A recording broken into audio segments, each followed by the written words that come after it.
నమస్తే friends. Nandamuri Kalyan Ram devil రేపు ప్రపంచవ్యాప్తంగా గ్రాండ్గా రిలీజ్ అవుతుంది. అభిమానులు ముద్దుగా రియల్ మెగాస్టార్ అని నందమూరి కళ్యాణ్ రామ్కు బిరుదు కూడా ఇచ్చేశారు. ఇక devil total world wide pre release business ఎంత చేసింది, ఆంధ్ర ఎంత, సీడెడ్ ఎంత, టోటల్ వరల్డ్ వైడ్ ఎంత అనేది 22,50,00,000 ప్రీ రిలీజ్ బిజినెస్ వరల్డ్ వైడ్గా చేసింది. నైజాంలో 6 కోట్ల ప్రీ రిలీజ్ బిజినెస్ చేసింది. సీడెడ్లో 3,50,00,000 చేసింది. ఆంధ్రాలో 8,50,00,000, 2 తెలుగు రాష్ట్రాల్లో 17,50,00,000 చేసింది.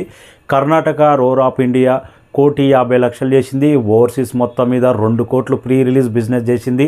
ట్రైలర్కి వచ్చిన పాజిటివ్ టాక్ కానీ, ట్రైలర్ సినిమా మీద ఉన్న అంచనాలు కానీ, నందమూరి ఫ్యాన్స్ ఒక్కసారి చూస్తే చాలు ఫస్ట్ వీక్లోనే జస్ట్ 3 రోజుల్లోనే 23 కోట్ల బ్రేక్ ఈవెన్ అనేది పెద్ద లెక్కేం కాదు. బింబిసర కూడా జస్ట్ 3 డేస్లోనే బ్రేక్ ఈవెన్ అయిపోయింది. అప్పుడు ప్రీ రిలీజ్ ఈవెంట్కు ఎన్టీఆర్ వస్తే ఆ సినిమా మీద అంచనాలు ఏ స్థాయిలో ఉన్నావో అందరికీ తెలిసిందే.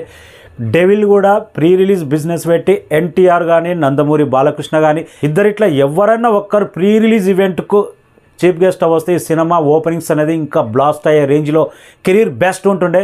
అయినా పర్లేదు, కళ్యాణ్ రాము ఇంటర్వ్యూలో ఇచ్చిన విధానం, మాట్లాడిన విధానం, బాలకృష్ణ గురించి, ఎన్టీఆర్ గురించి, సినిమా మీద ఓపెనింగ్స్ అనేది భారీ స్థాయిలో ఉండబోతున్నాయి. కళ్యాణ్ రామ్ నిజంగా ఒక నిర్మాతగా, ఒక హీరోగా సినిమా కోసం ఎంత కష్టపడతాడో తెలుసు.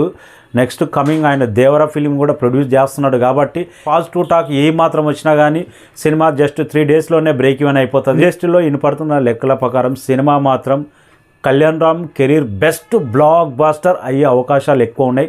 కంటెంట్ బాగుంది. క్రిప్పింగ్గా డైరెక్టర్ తీసిన విధానం, అభిషేక్ నామా ఫస్ట్లో డైరెక్టర్ను మార్చినా కానీ ప్రొడ్యూసర్ డైరెక్టర్ తనే కాబట్టి చాలా గొప్పగా క్వాలిటీ పరంగా ఎక్కడ తగ్గకుండా, కళ్యాణ్ రామ్ లుక్స్ పరంగా ఎక్కడ కాంప్రమైజ్ కాకుండా టోటల్ అవుట్పుట్ ది బెస్ట్ వచ్చిందంట. సినిమా కూడా రేపు 100% బ్లాక్ బస్టర్ అనే టాక్. 23 కోట్ల ప్రీ రిలీజ్ బిజినెస్ పెద్ద లెక్కేం కాదు. థియేటర్ దగ్గర మాత్రం నందమూరి ఫ్యాన్స్ బ్యానర్లతోటి దుమ్ము లేపే